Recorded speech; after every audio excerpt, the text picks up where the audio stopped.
Manifestació a Brussel·les en favor de la independència de Catalunya. Els organitzadors volien ajuntar 10.000 persones, però segons la policia belga no han arribat a 3.000. Esquerra Republicana i Convergència Democràtica han estat presents en una manifestació on s'han sentit crits en favor de Terra Lliure. Les pancartes en anglès, l'escenari Brussel·les, però el destinatari de les reivindicacions, l'estat espanyol. Un despropòsit molt intencionat del govern d'Espanya el que està portant aquí a Catalunya. I Catalunya sempre ha estat oprimida per l'estat espanyol i, per tant, doncs ja és hora. Per defensar la independència dels països catalans.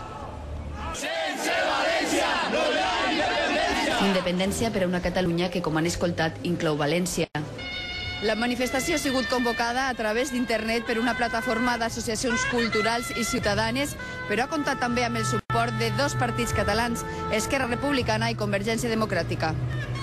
Això és un pas més. Catalunya fa segles que malda per aconseguir la seva llibertat. Hi ha una manifestació aquí del nacionalisme i nosaltres no hi podem ser aliens. És una manifestació en la qual nosaltres lògicament ens trobem còmodes.